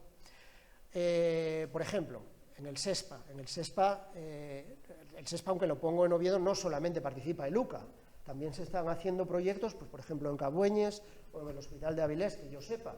En el Hospital de Avilés hay un grupo trabajando en alergias alimentarias. O sea, cómo influye la microbiota en la adquisición de tolerancia a los alergenos que ingerimos en los alimentos. Pero, por ejemplo, en el ISPA, en Oviedo, pues están muy interesados en estudiar biomarcadores de enfermedad, biomarcadores, genes, bacterias, metabolitos microbianos que nos puedan servir como herramientas de diagnóstico o incluso para ayudarnos a hacer herramientas predictivas de enfermedades. En la Universidad de Oviedo pues hay grupos trabajando en microbiota y ejercicio físico, unos cuantos en microbiota y dieta, y también, como os dije antes, el grupo de Carlos López Otín en microbiota y envejecimiento. En el SESPA pues han trabajado, sobre todo durante esta última época de la pandemia, han tendido proyectos que intentan correlacionar un poco la actividad de la microbiota con la respuesta al COVID-19. Y en Villaviciosa hay dos centros de investigación, el Instituto de Productos Lácteos, donde yo trabajo, que es un centro que pertenece al CSIC, y el Servicio Regional de Investigación. Allí estamos, nosotros llevamos investigando en microorganismos probióticos desde hace ya un par de décadas o más, pero también últimamente estamos trabajando bastante intentando caracterizar el microbioma de los alimentos con otro tipo de fines. Por ejemplo, como una herramienta de trazabilidad de la autenticidad de los alimentos. Los alimentos fermentados, por ejemplo, tienen una diversidad de microorganismos, nuestros quesos asturianos, por ejemplo, tienen una diversidad de microorganismos tremenda, y esos microorganismos que están en los quesos son característicos de cada queso. O sea que, analizando esos microorganismos, podemos saber de dónde vienen esos quesos, por ejemplo, o incluso podríamos llegar a saber de qué quesería viene. Estamos estudiando también subproductos agroalimentarios, como la magalla. La magalla, sabéis que es el residuo de la elaboración de la sidra. La magalla es muy rica en fibra vegetal, y lo que estamos haciendo es extrayendo esa fibra vegetal de la magalla para ver qué tipo de características prebióticas tiene. Y en el SEDIDA, pues algunos trabajos que están haciendo también están más relacionados con fermentaciones ruminales, ¿no? Las fermentaciones ruminales son las fermentaciones que se producen en el rumen de los rumiantes. Sabéis que últimamente están muy de moda porque los rumiantes parecen los grandes culpables del cambio climático. Como producen tanto metano, pues ahora mismo hay muchísima investigación que va orientada a cómo podemos orientar la alimentación de los rumiantes para que produzcan menos metano. Y eso lo están estudiando en serio. 3 conclusiones, podríamos tener muchísimos más, ¿vale? Hoy sabemos que la microbiota puede causar o curar enfermedad. Entendemos un poco, digo solo un poco, cómo puede influir la microbiota en explicar cómo respondemos a una dieta o cómo respondemos a un tratamiento farmacológico. Y todo esto pues, va orientado, seguro, en el futuro a tratamientos de nutrición y medicina personalizada, en donde no solamente analices nuestros indicadores bioquímicos, colesterol, glucosa, etcétera, etcétera, etcétera, sino que probablemente también, haciendo un análisis de microbiota, nos ayude también a estratificar bien los grupos de pacientes y a orientar más el tiro, ¿no? A tener tratamientos más específicos a cada individuo. Y con esto termino, con una foto de nuestro grupo en el IPLA, y muchísimas gracias por vuestra atención.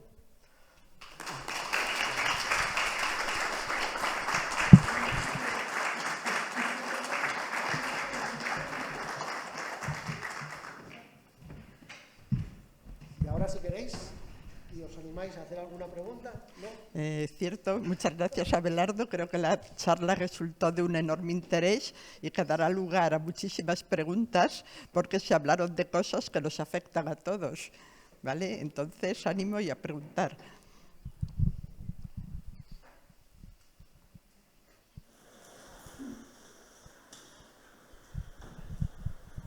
A ver, empiezo yo a ver si así se rompe el hielo, ¿eh? Y tenemos más participación. Yo simplemente comentar que durante mucho tiempo pues oí esa pregunta del millón, que si la microbiota es la causa o es el efecto de las enfermedades con las que se relaciona. Y parece que ahora pues...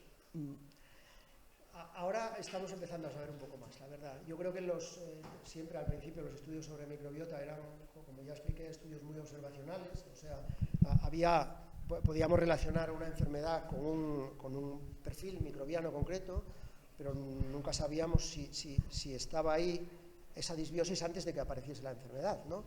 Eso en humanos es muy complicado, porque hay que hacer un seguimiento de individuos antes de que tengan la enfermedad.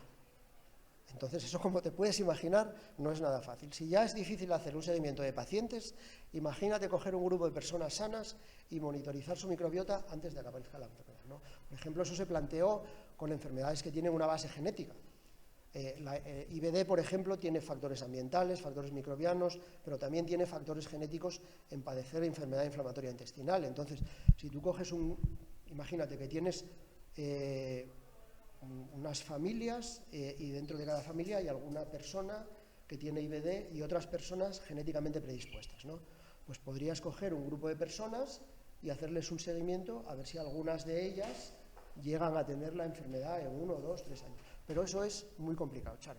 Es mucho más fácil hacerlo en ratones, como os expliqué aquí, que en humanos.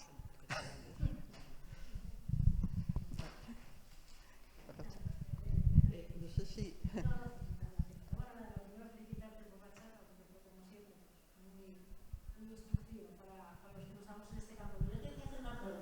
Si sabes, si hay algún dato acerca de los niños que reciben de forma recurrente antibióticos cuando son pequeños, con las infecciones que tienen, si con la edad tienen, bueno, está su microbiota, sufren esa disbiosis asociada a la infección.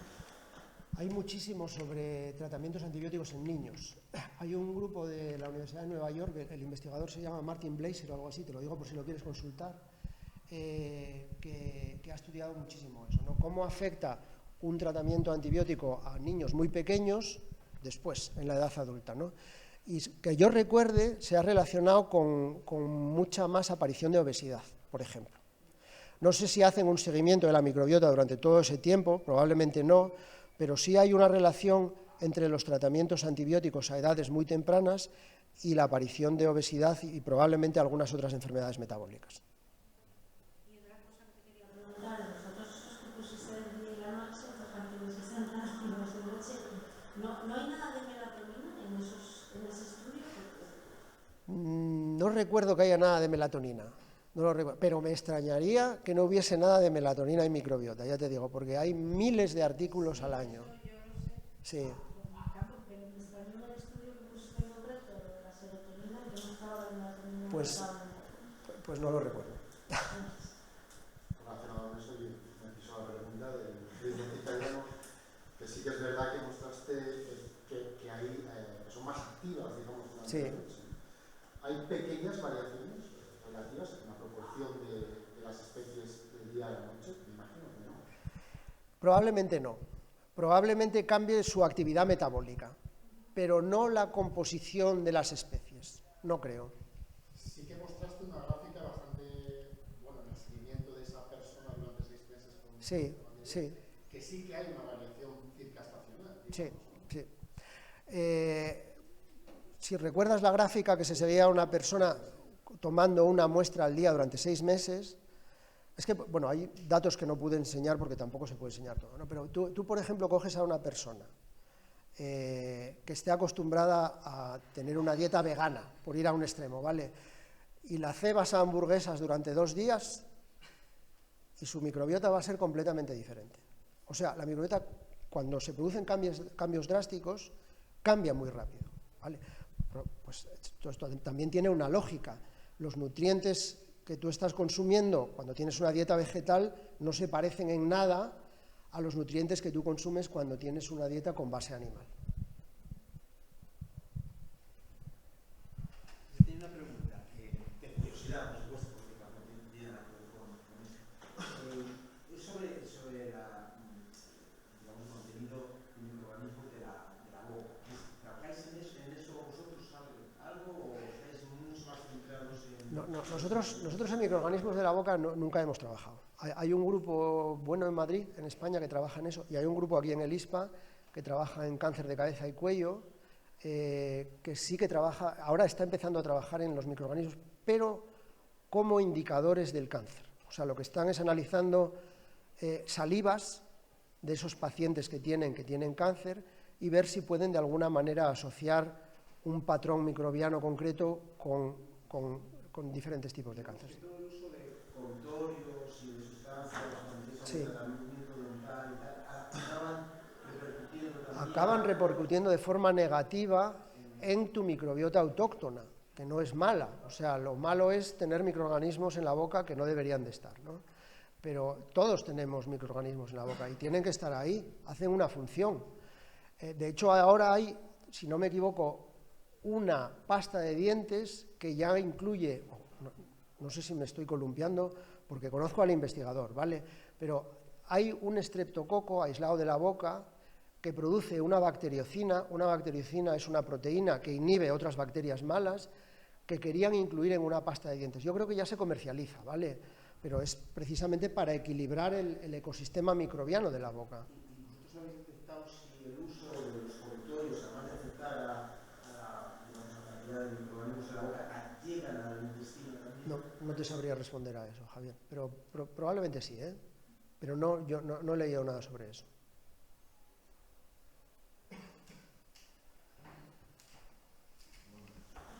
Nada más que felicitar. Me encantó, además es que me toca mucho la fibra. Tengo aquí preguntas como para... Tengo preguntas sobre la comida picante, sobre la intolerancia al gluten, sobre muchas cosas, ¿no? Pero te digo que me toca la fibra porque yo soy ecólogo y esto es un ecosistema. Sí. De hecho, ahora, bueno, por diferentes motivos, pues tengo mucho contacto con gente que están estudiando los pero en corales o en esponjas. Las esponjas son auténticos ecosistemas vivientes, encima de lo que es la esponja, ¿no? Y claro, en ecología tenemos mucha tradición de trabajar con sistemas de estos, tanto con métodos antiguos como con métodos nuevos, ¿no? Y claro, en estos sistemas, por ejemplo, hay muchas interacciones entre las especies. Y eso es complicado de analizar, ¿no? Los ecólogos hacemos experimentos de exclusión, sacamos especies. Sí. A veces se pueden manejar fácilmente y se sacan, ¿no? Aquí yo no sé si se puede hacer eso con antibióticos, el sacar una componente de la... No creo que haya un antibiótico tan dirigido a cargarse una especie concreta. Yo creo que van a grupos de microorganismos. Pero eso concretamente es una hipótesis que planteamos nosotros en un proyecto hace años. O sea, la investigación en probióticos siempre ha seguido la misma vía, ¿vale? Tú das un probiótico a un ratón y ves lo que pasa, ¿vale? O sea, añades algo sobre una microbiota que ya existe. Nosotros lo que queríamos hacer es quitar el microorganismo y ver cómo actuaba esa microbiota sin ese microorganismo, con lo cual te va a decir algo también sobre su función, pero sobre su función cuando falta, no cuando lo añades de más, ¿vale? No fue nada fácil, también te lo tengo que decir. Intentamos desarrollar unos anticuerpos específicos dirigidos a grupos de bacterias y demás. La especificidad era así. Entonces, éramos capaces de eliminar la bacteria que nosotros queríamos, pero también siempre con amigos, con otras bacterias, digámoslo así, ¿no? Pero bueno, nos entretuvimos bastante. Y una cosa que ahora, por ejemplo, en ecología está, supongo que ahí será también lo mismo, ¿no? Es el tema de la transcriptómica y de asignar funciones a diferentes bacterias, ¿no? Sí. De cómo se expresan los genes y todo eso. Aquí tenemos un problema, ¿vale? Que es el de asignar funciones a genes.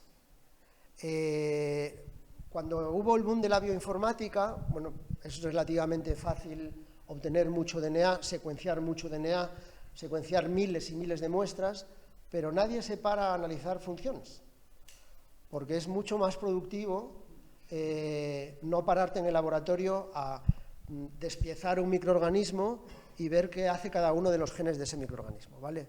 Entonces, es verdad que yo tengo la sensación de que se asignan funciones en base a estudios de bioinformática que a su vez se basan en estudios funcionales, pero no lo suficientemente sólidos.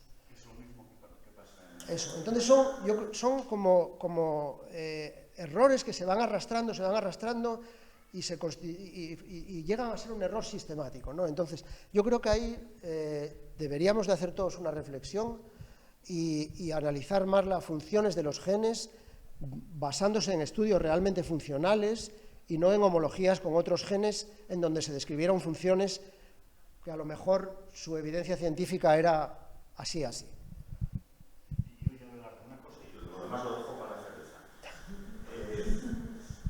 Los virus, que también es una cosa que se estudia en los ecosistemas, ¿no? Yo no sé qué papel pueden tener en la microbiota, o sea, hay virus buenos. Casi todos. Casi todos. Los virus de las bacterias, que se llaman fagos, pues tienen una función importantísima en perfilar los perfiles de las bacterias que hay en el intestino. O sea, en los genomas de las bacterias siempre hay profagos. Profagos es el genoma viral insertado en el genoma de la bacteria, ¿no? Hay veces que el genoma viral está insertado ahí de forma estable y nunca se llega a producir una partícula viral, pero otras veces cuando se produce una partícula viral, esto a lo mejor sabes más tú que yo, Charo, pues la bacteria se rompe y puedes eliminar una población completa de una bacteria concreta, ¿no? Entonces, esos fagos, nosotros nunca estudiamos fagos en el laboratorio, pero sí hay grupos muy potentes estudiando qué tipo de papel juegan esos fagos de bacterias en perfilar el perfil de los microorganismos. ¿Puede haber otra vía terapéutica también? Sí, desde luego que sí. De hecho, se está explorando eso, en el IPLA tenemos un grupo que trabaja en eso, ¿no? En fagoterapia, o sea, en intentar introducir un fago en la microbiota directamente al patógeno que molesta. O sea, si eres capaz de que llegue allí y ataque directamente al patógeno, pues eso sí que es específico, mucho más específico que un antibiótico, porque te vas a cargar únicamente el microorganismo que te está molestando.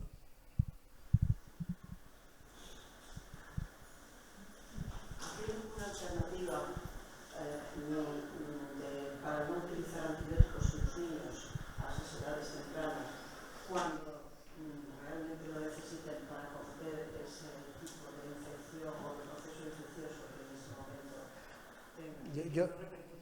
yo la mejor alternativa que veo es el sentido común del pediatra. De verdad, yo creo que los antibióticos son muy necesarios y claro, esto cae más en tu campo, ¿no? Pero yo creo que cuando hay que dar un antibiótico, hay que dar un antibiótico. Nada sustituye a un antibiótico. Yo estoy completamente de acuerdo con lo que él dice. Un antibiótico hay que darlo cuando se necesita, y eso es así, ¿vale? El problema es, bueno, repercusiones futuras son relativas si se dan en las dosis que se necesitan, se dan el tiempo durante el cual se necesita y se consigue atajar la infección, que es lo que tiene que hacer el antibiótico. El problema es lo que ocurría antes, que podías ir a la farmacia y pedirle pues un antibiótico, te lo daban, empezabas a tomarlo y lo tomabas pues hasta cuando lo querías, o alguien tenía un antibiótico que le sobró y lo tomabas tú pues, porque le estaba doliendo la garganta. Entonces hay que usarlos de la forma que se deben utilizar y de esta manera yo creo que los podremos preservar para el futuro y que seguirán siendo esenciales junto con otros métodos que haya pues, para liberarnos de las infecciones. Yo creo que la toma de antibióticos está muchísimo más controlada ahora que hace años. Y de hecho, pues se están haciendo enormes avances a la hora de revertir ese problema tan grave de la resistencia que hemos creado pues, a consecuencia de su uso incontrolado durante años y años. Entonces yo en este sentido pues soy optimista. ¿Alguna persona? ¿Qué podemos entonces hacer para conservar una vida tan buena durante toda la vida?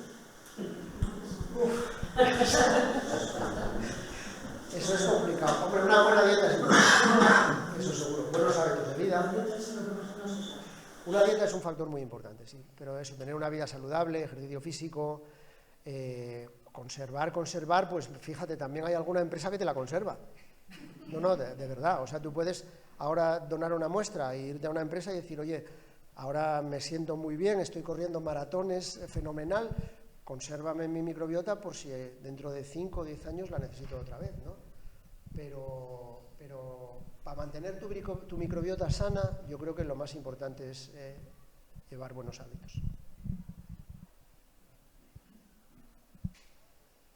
¿Crees que también interesaría pues, dejar las ciudades y ir a la España vaciada? Bueno, eso es otra historia. Ahí entran más cuestiones laborales y otras cosas, ¿no? Pero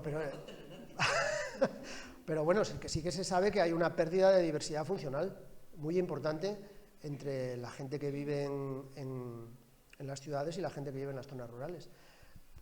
Probablemente mucho por la dieta, pero también probablemente porque en las zonas rurales pues estamos mucho más en contacto con microorganismos del suelo, de las plantas, de los animales, y eso entrena nuestro sistema inmune y mantiene la diversidad de nuestra microbiota, ¿sí? El hongo este de kéfir o eso, que tanto que la gente no hace. El grano de kéfir, ¿no? ¿Eso cómo lo ven? Hombre, yo lo veo bien. ¿Hay algún trabajo sobre los efectos beneficiosos del grano de kéfir en síndrome metabólico? Probablemente es porque se haya hecho en síndrome metabólico, pero si se hubiese hecho en obesidad, por ejemplo, se hubiese visto algo parecido, ¿no? En general, los alimentos fermentados, no solamente el grano de kéfir, nos aportan muchos microorganismos diferentes y nos ayudan a diversificar el tipo de nutrientes que comemos, ¿vale?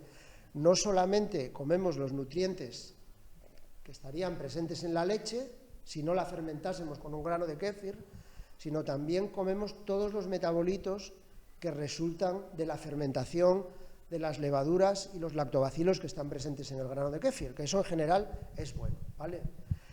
El problema para la industria alimentaria es que hacer ensayos clínicos es muy caro. Entonces no hay ensayos clínicos sobre todo, no hay evidencia científica sobre todo, pero sí hay un sentimiento general, digámoslo así, de que los alimentos fermentados en general son buenos. Y más, a lo mejor, hoy en día hay una tendencia a consumir más alimentos fermentados de origen vegetal que de origen animal.